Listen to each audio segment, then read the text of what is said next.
पूर्णमदः पूर्णमिदं पूर्णात् पूर्णमुदच्यते पूर्णस्य पूर्णमादाय पूर्णमेवावशिष्यते।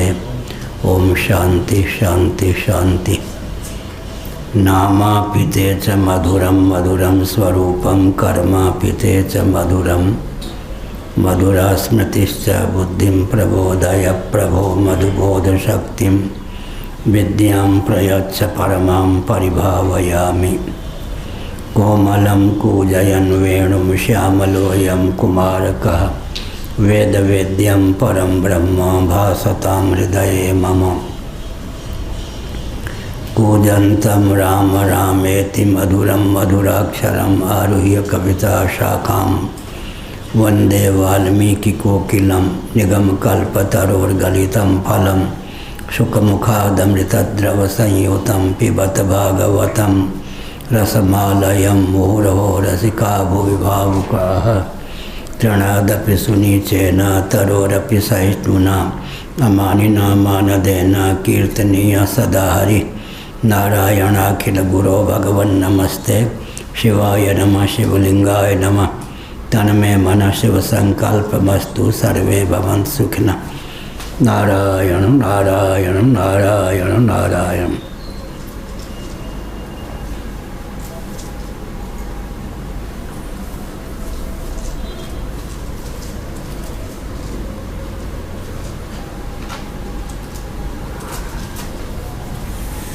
यथा च प्राणादि ब्रह्मसूत्र 2.1.7.20 यथा च प्राणादि शंकर भाष्य।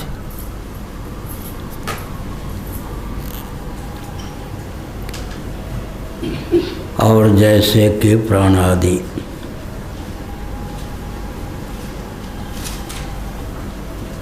प्राणायाम आदि से निरुद्ध प्राण अपान आदि हो जाते हैं।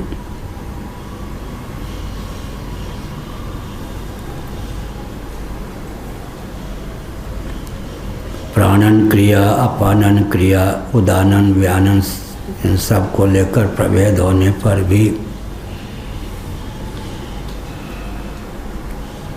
प्राण की दृष्टि से उन सब में एकत्व है। आध्यात्मिक प्राण पवन ये सब हैं।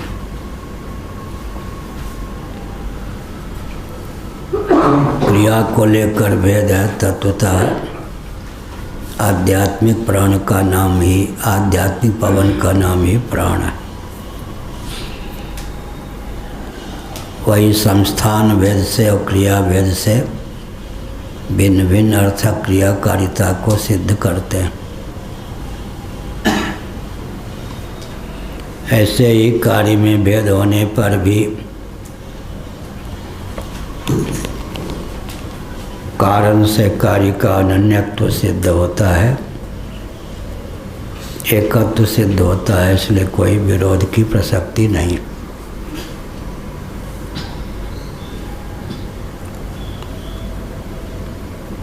प्राणायाम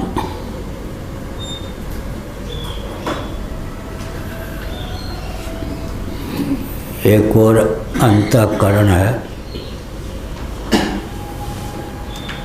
जिसे मन कहते हैं। मन बुद्धि चित्त अहंकार अंतःकरण के 4 भेद हैं, लेकिन एक मर्यादा है। केवल मन बुद्धि चित्त या अहंकार का प्रयोग हो, पूरा अंतःकरण समझना चाहिए। मनोनिरोध कहने पर मन का अर्थ अंतःकरण ही है। बुद्धिवृत्ति कहने पर बुद्धि का अर्थ अंतःकरण होता है। चित्तवृत्ति कहने पर चित्त का अर्थ अंतःकरण होता है। अहम वृत्ति कहने पर अहम का अर्थ अंतःकरण होता है। एक का उल्लेख करने पर अंतःकरण का वाचक ही हो जाता है। जैसे मन का अर्थ अंतःकरण, बुद्धि का अर्थ अंतःकरण, चित्त का अर्थ अंतःकरण, अहम का अर्थ अंतःकरण।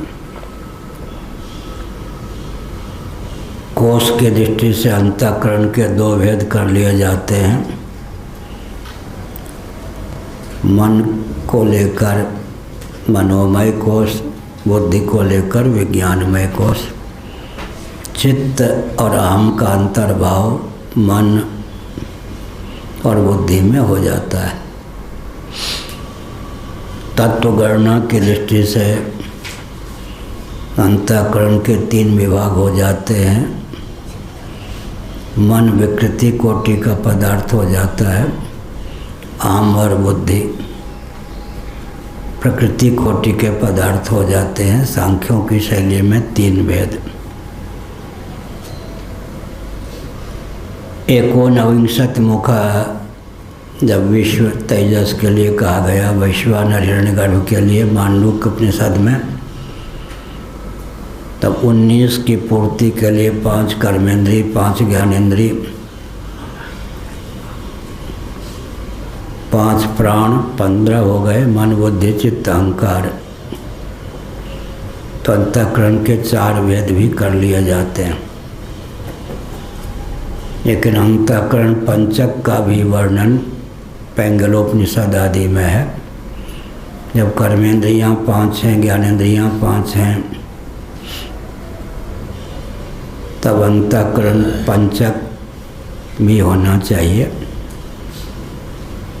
अंतःकरण पंचक में स्वयं 5वां अंतःकरण ही मान्य है, जिसको ज्ञातृत्व कहने पर उद्भाषित किया गया। ज्ञातृत्व कह देंगे तो पूरा अंतःकरण का ज्ञान होगा। मन संकल्प विकल्पात्मक है। संकल्प विकल्प का नाम भी ज्ञान ही है।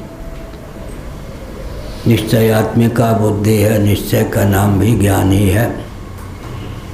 स्मरणात्मक चित्त है उस, तो वो भी ज्ञानात्मक ही है।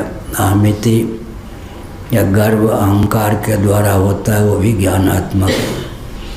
ज्ञातृत्व कह देने पर मन बुद्धि चित्त अहंकार चारों का ग्रहण हो जाता है। या एक जल की 4 तरंगें हों, 5वां जल स्वयं होता है, वैसे ही एक ही अंतःकरण की 4 तरंगें हैं, मन बुद्धि चित्त अहंकार। उस अंतःकरण को लेकर 5 की पूर्ति हो जाती है। विवक्षावसात 1 2 3 4 5 प्रभेद अंतःकरण के होते। केवल एक प्रभेद कहना हो तो किसी भी नाम का उच्चारण कर सकते हैं। मन बुद्धि चित्त अहम। चित्त वृत्ति निरोध जब कहते हैं तो चित्त का अर्थ पूरा अंतःकरण होता है। मनोवृत्ति जब कहते हैं या चंचलम ही मन कृष्णा, तो मन का अर्थ पूरा अंतःकरण ही होता है। आमिचा प्रसुप्त जब कहते हैं तो हम का अर्थ पूरा अंतःकरण होता है। इस प्रकार से चित्तैक करना सुसुप्ति आदि भी है। ऐसे ही प्राण आदि की बात है। प्राण का अर्थ होता है आध्यात्मिक पवन। बाहरी पवन को वायु कहते हैं, आध्यात्मिक पवन का नाम ही प्राण हो जाता है। क्रिया के भेद से हृदय में प्राण, गोदा के क्षेत्र में अपान, इस प्रकार से नैयायिकों के यहाँ कारिका भी है। हमने इन सब विषयों पर अपने ग्रंथों में पर्याप्त लिखा है। तो संस्थान भेद से और क्रिया भेद से प्राण के भेद हो जाते हैं, लेकिन आध्यात्मिक प्राण पवन का एकत्व सिद्ध है। अब नियम यह है कि अगर मन निरुद्ध हो गया तो प्राण निरुद्ध होगा ही। अगर प्राण निरुद्ध हो गया तो मन निरुद्ध होगा ही। मन माने अंतःकरण। प्राण और प्रज्ञा, कौशिकी ब्राह्मणोपनिषद में प्रज्ञा शब्द का प्रयोग है। प्राण और प्रज्ञा का बहुत घनिष्ठ संबंध है। प्राण पवन के निरुद्ध होने पर मन या प्रज्ञा या अंतःकरण का निरोध उपशम सिद्ध है, और अंतःकरण के समाहित हो जाने पर प्राण समाहित हो ही जाता है। एक दूसरे के उपोद्बलक हैं, एक पर विजय प्राप्त करने पर शेष दूसरे पर विजय प्राप्त हो जाती है। यह उपनिषदों में इस तथ्य को भी उद्भाषित किया गया कि किसी के जीवन में योग मार्ग पर चलने की क्षमता होती है, वो प्राणायाम में निपुण होता है। किसी के जीवन में ज्ञान मार्ग को अपनाने की क्षमता होती है, वो मन के निरोध में समर्थ होता है। लेकिन किसी एक विधा से चलें तो शेष दूसरे पर भी संयम हो जाता है। मन के संयमित होने पर प्राण संयमित होता है, प्राण के संयमित होने पर मन संयमित होता है। गाढ़ी नींद जिसको सुषुप्ति कहते हैं, उसमें प्राण की प्रधानता होती है। अंतःकरण उससे एकीभूत तादात्म्यपन्न होकर मानव विलीन होकर रहता है। समाधि में प्रज्ञा की प्रधानता होती है, प्राण उससे एकीभूत होकर रहता है। अंतःकरण की वृत्तियाँ निरुद्ध हो जाएं, प्राण की पृथक पृथक क्रिया निरुद्ध हो जाए और अंतःकरण या प्रज्ञा से प्राण एकीभूत हो जाए, तब समाधि होती है। प्रज्ञा की प्रधानता से समाधि, प्राण की प्रधानता से सुषुप्ति। यह सब मर्यादा है। हाँ, जो लिंग शरीर है, सूक्ष्म शरीर है, उसमें मन, बुद्धि, चित्त, इंद्रियों का, इनकी सूक्ष्मता तो अनुभव में आती है कि भाई हाँ सूक्ष्म है, लेकिन प्राण तो जो हम लेते हैं वही है। तो पंच प्राणों को अपंचीकृत कैसे? हमने अपने ग्रंथों में लिखा है कि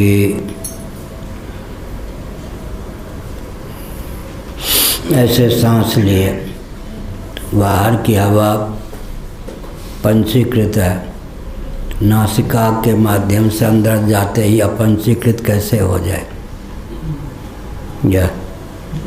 अंदर की जो वायु है बाहर आते ही पंचीकृत कैसे हो जाए? शरीर के अंदर जो वायु है, अभ्यंतर वायु, वो भी अनुभव में आती है। सांस लेते हैं तो छाती में और भी पेट इत्यादि में। फिर क्या करें? तो उसको अपंचीकृत कैसे उसको समझें? किसको? अपंचीकृत पंच महाभूतों के सम्मिलित 1/4 नहीं 3/4 रजोंश से प्राणादि प्रभेदों की उत्पत्ति होती है। ये रजोंश क्रिया शक्ति प्रधान प्राण है, कर्मेंद्रियां भी क्रिया शक्ति प्रधान है। अपंचीकृत पंचभूतों में 1/4 रजोंश से 1 ज्ञानेंद्रिय की कर्मेंद्रिय की उत्पत्ति होती है और समष्टि से प्राणों की उत्पत्ति होती है। ऐसे ही अंतःकरण और ज्ञानेंद्रिय को लेकर है। पैंगलोपनिषद में यह अनुपात दिया गया और कहीं यह अनुपात मिलता नहीं एक ही जगह। 3/4 से समष्टि, 1/4 से व्यष्टि,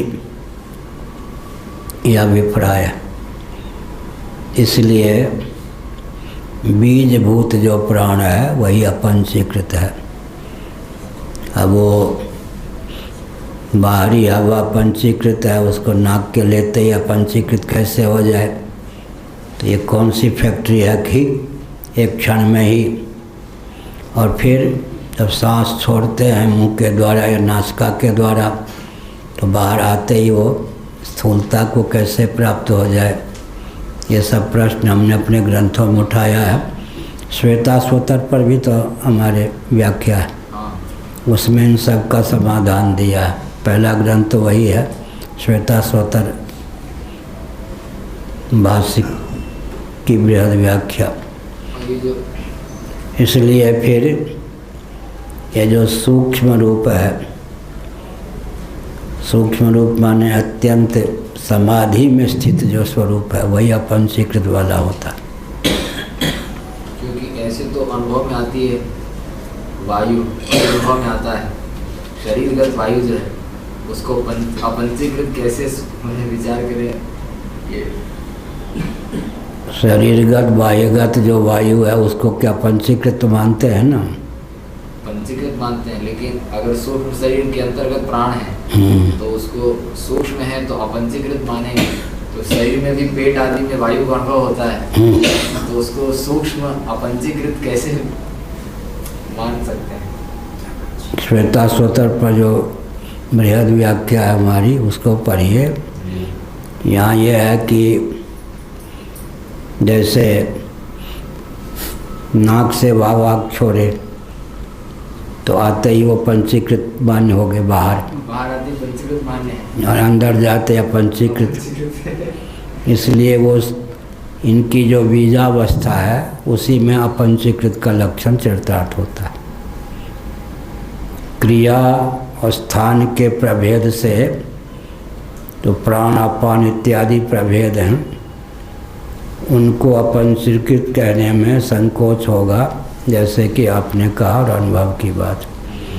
लेकिन बीजात्मक जो प्राण होते हैं वही अपंचीकृत होते हैं। ऐसे बीजावस्थापन्न यहाँ जो प्रक्रिया है पैंगलोपनिषद में, क्रिया शक्ति प्रधान कौन है? प्राण और कर्मेंद्रिय।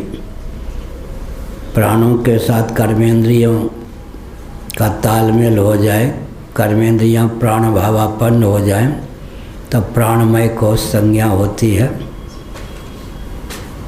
मन के साथ ज्ञानेंद्रियां तादात्म्यापन्न हो जाएं तो मनोमय कोश की प्राप्ति होती है। बुद्धि के साथ 5 ज्ञानेंद्रियां एकीभूत हो जाएं तो विज्ञानमय कोश की प्राप्ति होती है। अब मन और बुद्धि अपंचीकृत पंच महाभूतों के सम्मिलित 3/4 सत्वांश से निर्मित हैं। ज्ञानेंद्रिय एक एक भूत के 1/4 सत्वांश से निर्मित है। ऐसे ही यहाँ पर जो 5 प्राण हैं अपंचीकृत पंच महाभूतों के समष्टि 3/4 रजोंश से प्राप्त हैं। इस प्रकार एक एक कर्मेंद्रिय अपंचीकृत पंच भूत में एक एक कर्मेंद्रिय एक एक भूत के 1/4 रजों से निर्मित है। प्रक्रिया भागिया है। लेकिन समाधि जब प्राप्त होती है उस समय वृत्ति का निरोध हो गया, प्राण वृत्ति का निरोध हो गया, चित्त वृत्ति का निरोध हो गया। निरुद्ध जो चित्त है उससे निरुद्ध प्राण पवन का एकत्व हो गया। उस समय जाकर अपंचीकृत प्राण की सिद्धि होती। उससे पहले तो जो आपने कहा वही। जी अगला साल आप बताएंगे मुखगत प्राण। हाँ ठीक है। मुखिया मुख सो चाहिए, खान पान को एक, पाले पोसे सकल अंग, तुलसी सहित विवेक। यहाँ तुलसीदास ने लिखा कि घर का जो मुखिया हो, राष्ट्र का जो मुखिया हो, मुख के समान होना चाहिए। तो मुख का अर्थ होगा मुखगत प्राण। इसका अर्थ लगाना भी रामायणियों के बस की बात है। मुखिया मुख सो चाहिए, खान पान को एक, पाले पोसे सर्कल अंग, तुलसी सहित विवेक। प्राण की क्या विशेषता है? जो हम अन्न जल ग्रहण करते हैं सब मुखिया प्राण को ही प्राप्त होता है। पिछले साल पाठ में आया था। लेकिन प्राण क्या करता है? प्रज्ञा शक्ति प्राण भावापन्न हो जाए। प्राण क्या करता है? स्थूल शरीर और सूक्ष्म शरीर, इनमें जितना अंश अन्न जल का पहुंचना चाहिए, जिससे ये पुष्ट हो सकते हैं, सबको वितरित कर देता है। हमने एक बार देखा, लखीमपुर की बात होगी, पूज्य विष्णु आश्रम जी महाराज के कोई शिष्य ने धान को चावल बनाने वाली मशीन मंगवाए। विष्णु आश्रम जी महाराज से उद्घाटन वो ऐसे करवाया।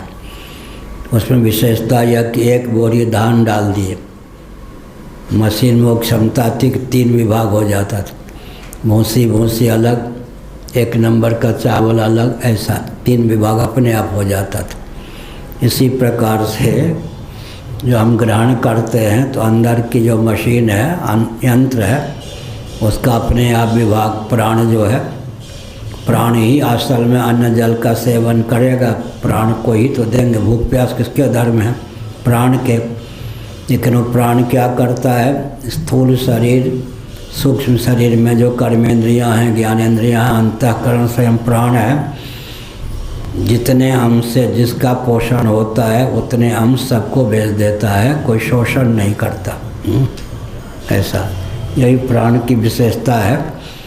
क्योंकि प्राण की विशेषता में क्या चीज़ है? आलस्य और अहम नहीं। अगर प्राण के समान व्यक्ति को होना हो तो 2 चीज़ छोड़े, आलस्य और अहम नहीं।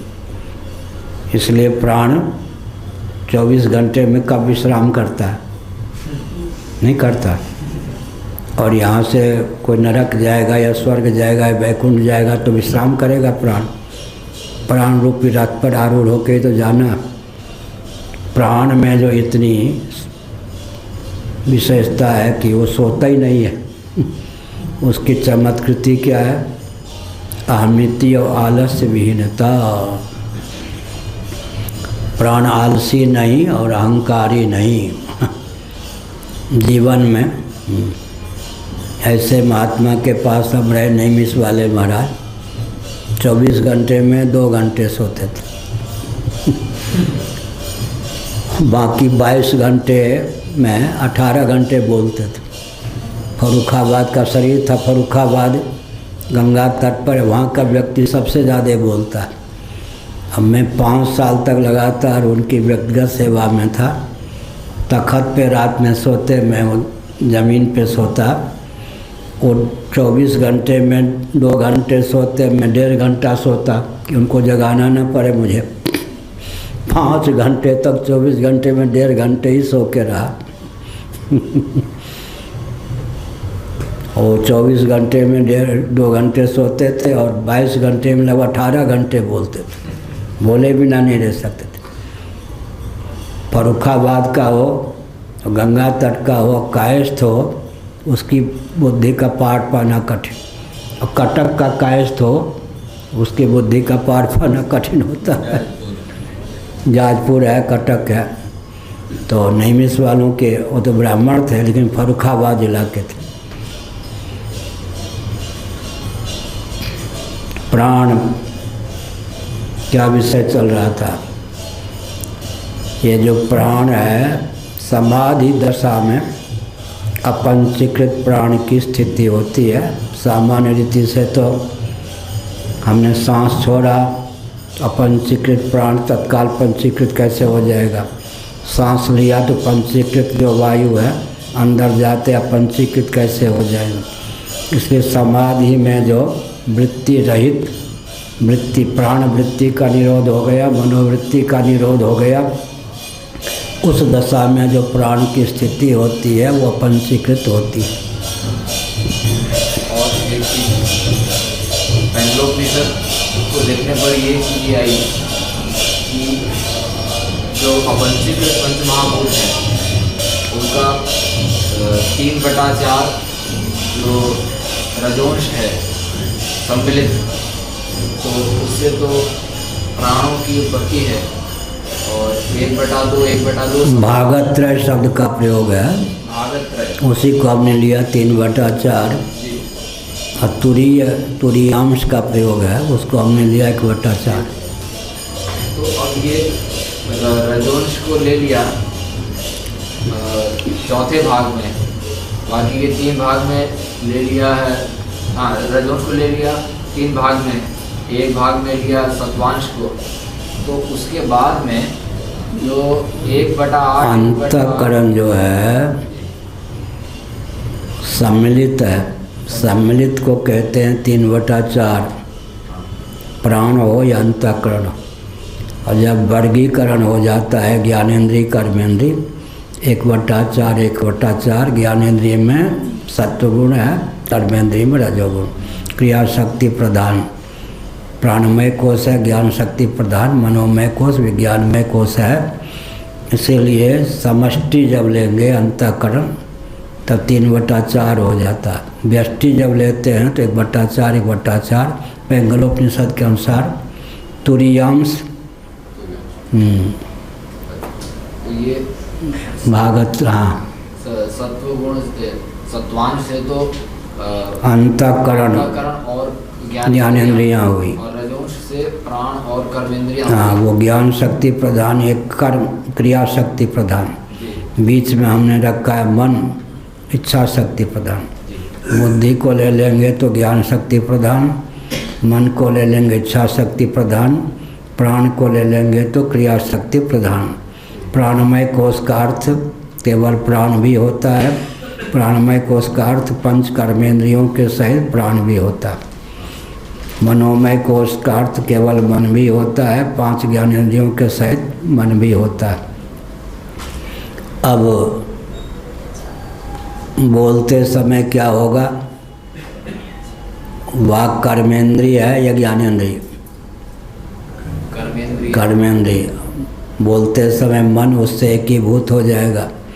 अब मनन करते समय बिना वाक के तो मनन नहीं कर सकते, तो वाक इंद्रिय मन से एकीभूत हो जाए तो मनन होगा। मन जब वाक इंद्रिय से एकीभूत हो जाए तो बोलना होगा। एक में दूसरे की तादात्म्यपत्ति हो जाती। बोलते समय क्या होगा? मन वाक से तादात्म्यपन्न हो जाएगा। मनन करते समय वाक मन से तादात्म्यपन्न हो जाएगी। इस प्रकार दोनों जगह मन है, दोनों जगह वाक। यहाँ वाक की प्रधानता है, मन उससे एकीभूत हो गया तब बोलेंगे। मनन करते समय क्या हुआ? मन की प्रधानता है, वाक जाके उसमें समा जाए। इस समय हम बोलते हैं तको विसर्जनिया नाम कंठाई चोषा नाम ताल 8 है, हृदय और कंठ को मिला के 10 हो जाते हैं। कहने को 8 है, होते हैं 10। हृदय और कंठ, हृदय और नाभिस्थल या कंठ और नाभिस्थल, कंठ तो ही 8 में, हृदय और नाभिस्थल को लेकर 10 हो जाते हैं। फिर क्या हुआ? तको तो इसमें 8 संस्थान हो गए। परा वैखरी वाक में। अब मध्यमा में क्या हो गया? मन से एकीभूत वाक हो गए। पश्यंती में बुद्धि से एकीभूत हो गए। अब परा में अव्यक्त भावापन्न आत्म तत्व से एकीभूत हो जाए तो परा वाक है। आत्मा से अधिष्ठित अव्यक्त से वाणी मिल जाए तो परा वाक। बुद्धि से मिल जाए तो पश्यंती है, मन से मिल जाए तो मध्यमा है, और वाक इंद्रिय से तादात्म्यपत्ति हो जाए तो वैखरी है। वैखरी फिर क्या है? मध्यमा। फिर क्या है? पश्यंती। पश्यंती क्यों कहा? उपनिषदों में लिखा है योगी वाक से देखते हैं, भोगी आँख से देखते हैं। पश्यंती देखने के अर्थ में है या नहीं? योगी और भोगी में क्या अंतर होगा? योगी जो हैं जिस वाणी से देखते हैं, तुम त्रिकालदर्शी मुनिराया, वो पश्यंती। योगी वाक से देखते हैं, भोगी आँख से देखते हैं।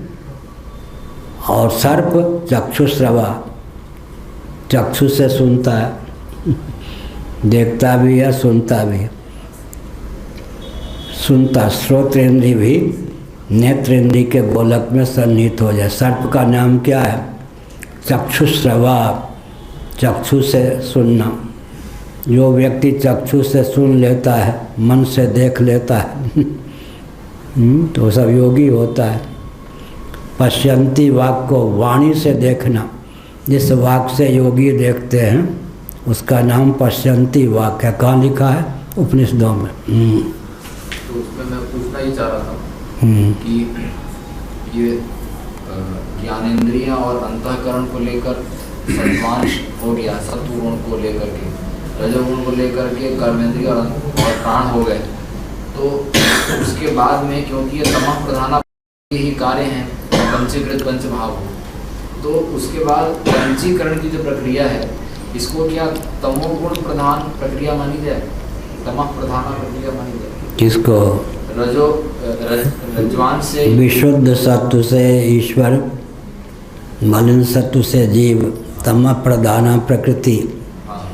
तमः प्रधाना प्रकृति ना, प्रधाना शब्द का अर्थ उसमें और भी दो हैं। तमः प्रधाना प्रकृति, उसमें क्या होता है कि धकेल पर जो सब्जी बेचते हैं ना, दिल्ली आदि में हमने देखा है, तो व्यक्ति चुन के ले लेते हैं, उसके बाद नंबर 2 का रहता है उसको भी चुन के लेते हैं, उसके बाद जो कुछ बैगन वगन वो मजदूर लोग ले लेते, उतना काट के फेंक देते।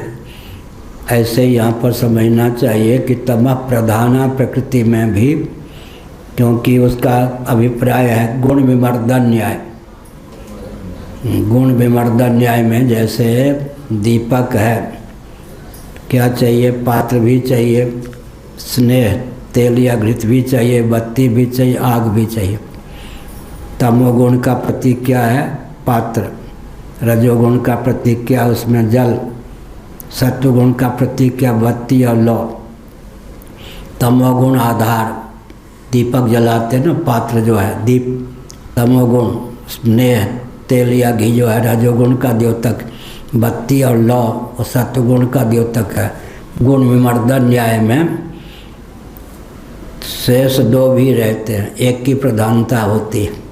तो उसमें हमारा चिंतन या किसी ग्रंथ पर में लिखा है कि अगर दही को बिलो दें, मट्ठा हो जाए और कुछ देर के लिए बाहर चले जाए, मक्खन निकल आया, तो अब चिंता नहीं है कि मक्खन फिर दही ना हो जाए। इसी प्रकार विशुद्ध सत्व फिर क्या हुआ? गुणों के मंथन से जो विशुद्ध सत्व होता है उसमें फिर रजोगुण तमोगुण से लिप्त होने की क्षमता नहीं होती, मलिन सत्व से विलिप्त होने की क्षमता नहीं होती है, उसी को विशुद्ध सत्व कहते हैं।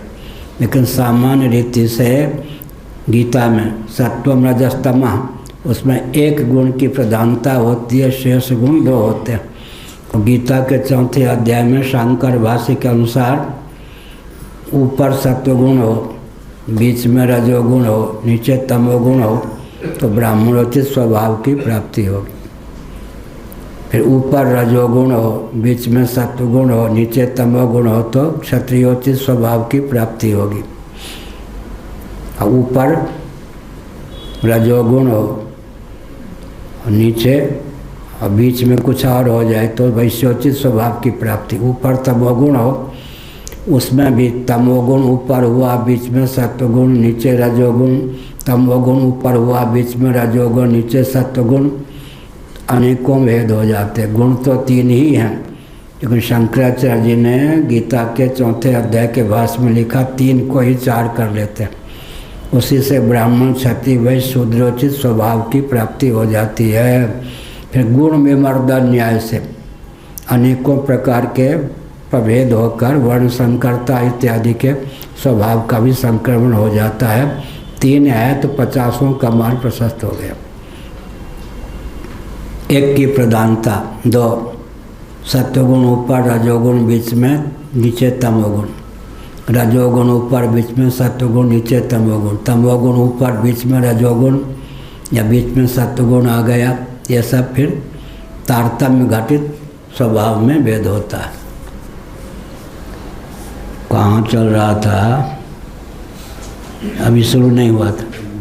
यथा च लोके प्राणापानादिषु प्राणभेदेषु प्राणायामेन निरुद्धेषु कारणमात्रेण रूपेण वर्तमानेषु जीवन मात्रं कार्यं निर्वर्त्यते। न कुंचन प्रसारणादिकम कार्यांतरम।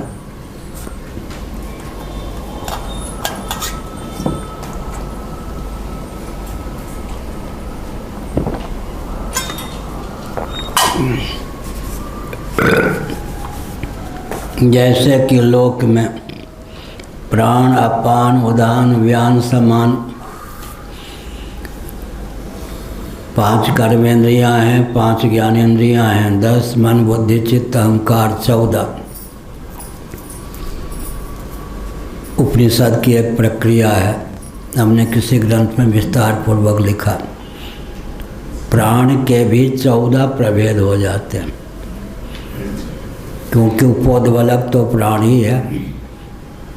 5 ज्ञानेंद्रिय, 5 कर्मेंद्रिय और अंतःकरण चतुष्टय कितने हो गए? 14। प्राण के 14 प्रभेद हो जाते हैं उपनिषद के अनुसार। फिर 14 में से और वैसे 7 प्रभेद 49 प्रभेद। वायु जो वायु है मरुदगण 7 के फिर 49, 7 को 7 से गुणा करें तो 49 हो जाते हैं। 14 स्वतंत्र नाम भी तो है। हाँ, नाम उपनिषदों में है ना सब। वैरम इत्यादि, वैरम इत्यादि, नाग कूर्म कृकल देवदत्त धनंजय प्राण अपान व्यान उदान समान वैरम इत्यादि मिलकर मैं तो बहुत जुड़ा हूँ। आउट प्राण जो है, हाँ 4 जो आउट प्राण है उसमें वैरम इत्यादि वैरम का तो है, और 3 का नाम नहीं मिला मुझे। सब नाम है, गुरुगा में है। सब आप ही को मिल जाए तो हमारी क्या आवश्यकता हो। वो मिला नहीं। और जो लाल वाली में हाँ सब हमने लिखा है, उसको भी देखने पर मुझे समझ में नहीं आया। हाँ तो ढंग से हम टिप्पणी भी लिखते हैं तो फिर वो ऐसा थोड़ी कोई समझ ले जल्दी। उसमें हमने सब किनारे लिख रखा है, लाल वाली जो उपनिषद गुटका। वैरम्भ नाग कूर्म के कृकल देवदत्त धनंजय प्राण अपान व्यान उदान समान, फिर उसमें वैरम्भ इत्यादि हैं। ये सब 14 प्रभेद हो जाते, फिर 10 प्रभेद हो जाते, फिर 5 प्रभेद हो जाते, फिर 4 प्रभेद हो जाते, फिर मुख्य रूप से प्राण कहने पर सबका समावेश हो जाता।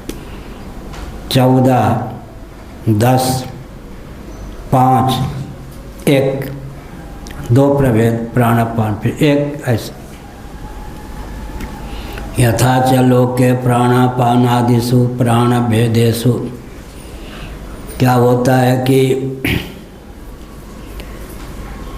फक्कर ढंग के जो वेदांती होते हैं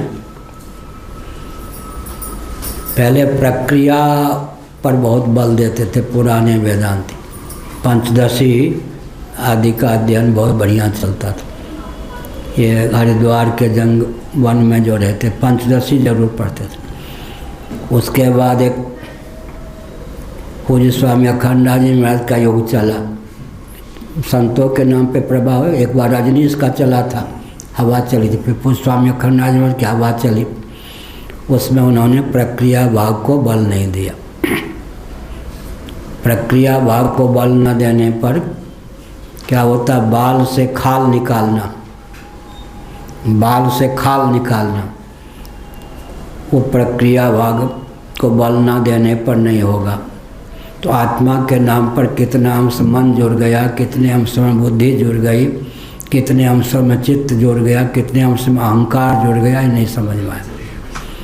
कर्मेंद्रिय के स्वरूप का, स्वभाव का, प्रभाव का, ज्ञानेंद्रियों के स्वरूप का, स्वभाव का, प्रभाव का, अंतःकरण के स्वरूप का, स्वभाव का, प्रभाव का, प्राण आदि प्रभेदों के स्वरूप का, स्वभाव का, प्रभाव का, प्रक्रिया विभाग से अगर हम कर लेंगे विभाजन तो क्या होगा, बाल के खाल के समान आत्म तत्व का ऐसा ज्ञान होगा जिसमें किसी अनात्म वस्तु का सन्निवेश नहीं होगा। हम प्रक्रिया भाग को बोलते, पुष्पा में अखंडानंद विनोद पूर्वक सब पे पानी फेर देते। विनोद पूर्वक वो तो छेड़ दो तो ये क्या बोलता है, इस दृष्टि से वो पानी फेर देते। प्रक्रिया वो लेते नहीं थे। एक दिन हमारे मुंह से निकला, वो याद है गोविंदानंद जी को। हमने कहा कि बेईमान जो बाबा होंगे, साधक होंगे, बेईमान, वो दम्भी हो जाएंगे। ईमानदार जो होंगे वो भी सही हो जाएंगे, और बेईमान जो होंगे दम्भी हो जाएंगे। इसलिए प्रक्रिया को अपनाना चाहिए। तो बात लग गई स्वामी जी को। फिर उसके बाद प्रक्रिया पर भी बोलने लग गए, सुनने लग गए, सुनाने देने लग गए। मैं प्रक्रिया को नहीं मानता। बेईमान जो है वो आपने कहा था, बेईमान जो है वो विषयी, वहाँ ईमानदार विक्षिप्त। हाँ अच्छा, ईमानदार जो होगा विक्षिप्त हो जाएगा, हो ही गए थे उनके शिष्य। ईमानदार जो साधक होगा विक्षिप्त हो जाएगा, बेईमान जो होगा विषयी हो जाएगा। सो उन्होंने अपने यहाँ देखा होगा 84 उनके जीवन मुक्त थे शिष्य, हमको मालूम है 84 जीवन मुक्त शिष्य थे। राम जी के यहाँ से भी ज़्यादा, हाँ भगवान राम के यहाँ से भी ज़्यादा। हाँ 84 जीवन मुक्त थे स्वामी जी के यहाँ। तो जब मैंने यह वाक्य कहा, जो बेईमान होगा वो विषयी हो जाएगा, ईमानदार विक्षिप्त हो जाएगा, तब उनको बात लग गई। तब प्रक्रिया सुनने भी लग गए। प्रेम से कहाँ प्रक्रिया भाग चलाना चाहिए। महापुरुष होते हैं, गुणग्राही होते हैं। यथा चलो के प्राण आचा। दूसरी बात है कि बाल के खाल किंचित भी अनात्म वस्तुओं के अनुरूप आत्ममान्यता न हो, इसके लिए प्रक्रिया भाग तो सदैव होना चाहिए। न कितना अंश जुड़ गया आत्मा के नाम पर, अंतःकरण का कितना अंश जुड़ गया, प्राण का कितना, कर्मेंद्रिय का, ज्ञानेंद्रिय। इसलिए आधुनिक वेदांती जो प्रक्रिया नहीं जानते, उनको आत्म तत्व का ज्ञान ठीक से होता नहीं। प्रक्रिया भाग में क्या होता है, पर जिसका जो हिस्सा है उसको देते जाओ। कर्मेंद्रिय को कर्मेंद्रिय के अनुरूप, ज्ञानेंद्रिय को ज्ञानेंद्रिय के अनुरूप, अंतःकरण को अंतःकरण के अनुरूप, प्राणों को प्राणों के अनुरूप जाना। तो आत्मा को आत्मा के अनुरूप ही जानते हैं, नहीं तो कर्तृत्व भोक्तृत्व विहीन आत्म तत्व का विज्ञान नहीं होता। चेतन भी है, कर्तृत्व भोक्तृत्व विहीन भी है। इसका मतलब औपाधिक कर्तृत्व भोक्तृत्व है, माने बाल के खाल निकालना। इससे सिद्धांत भाग भी सदा होना चाहिए। और क्या प्रक्रिया भाग का महत्व यह है कि दूध का दूध, पानी का पानी, तनिक भी आत्म वस्तु से संश्लिष्ट अनात्म वस्तु का ज्ञान न हो, और तनिक भी अनात्म वस्तु से, कर्ण आदि से संश्लिष्ट आत्म तत्व का विज्ञान न हो। इसलिए प्रक्रिया सदी होनी चाहिए।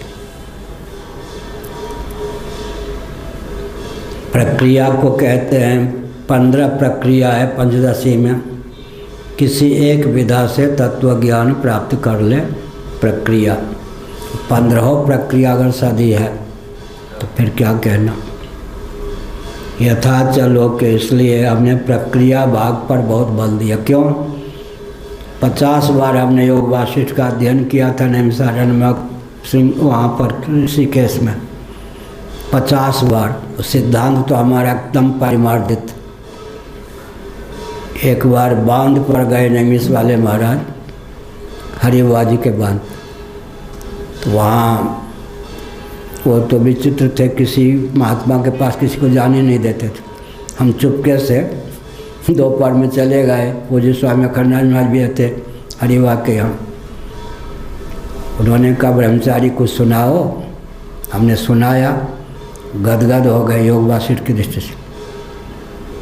बहुत, और सुनाओ और सुनाओ और सुनाओ।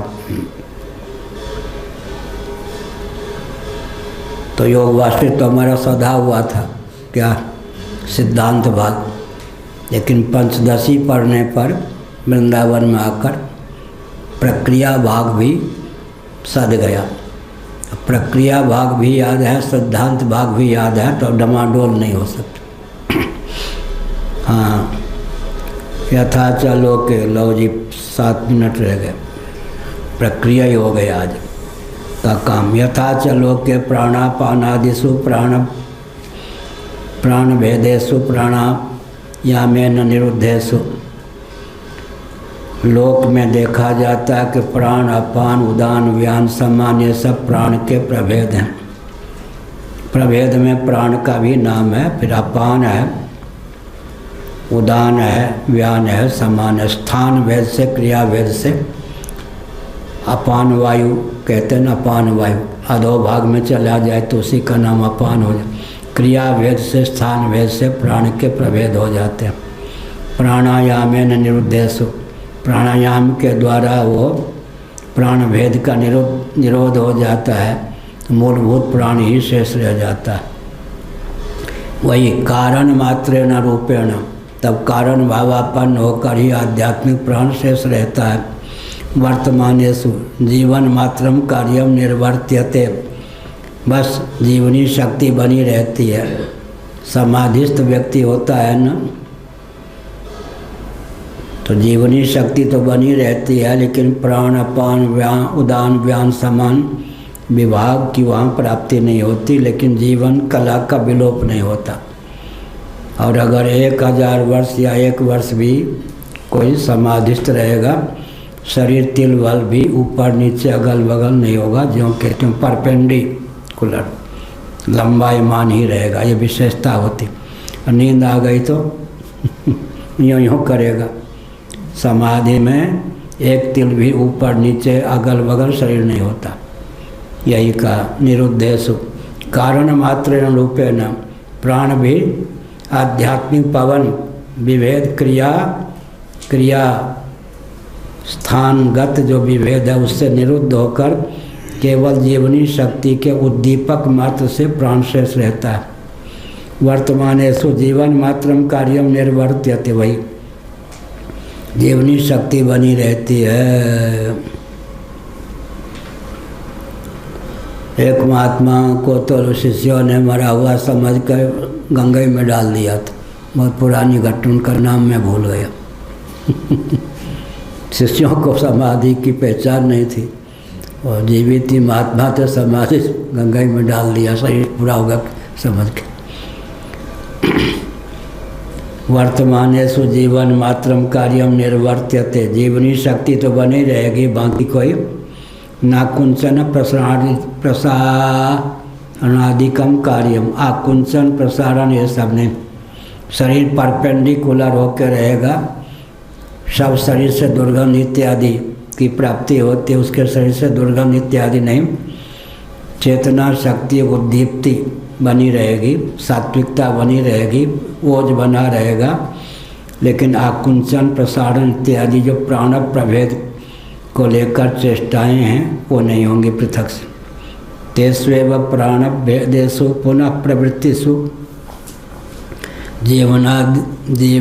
जीवनादधिकम आकुंचनम प्रसारणादिकमपि कार्यांतरम निर्वर्तते। लेकिन जब समाधि टूट जाती है तो वही प्राण प्रभेद, प्राण के रूप में, अपान के रूप में, उदान के रूप में, समान के रूप में, व्यान के रूप में प्रकट हो जाते हैं। तो आकुंचन प्रसारण इत्यादि, आकुंचन भी प्रसारण भी ये सब काम चलने लगता है। कार्यांतरम निर्वर्त्यते न च प्राण भेदानम प्रभेदवत प्राणादन्यत्वम समीरणत स्वभावा विशेषात्। प्राण भेद को लेकर प्राण, अपान, व्यान, उदान, समान ये सब प्राण से अन्यत्व प्राण प्रभेद की सिद्धि नहीं है, क्योंकि समीर कहते हैं ना वायु को, समीरण स्वभाव तो बना ही रहता है। समीरण स्वभाव ही प्राण का सामान्य स्वभाव है।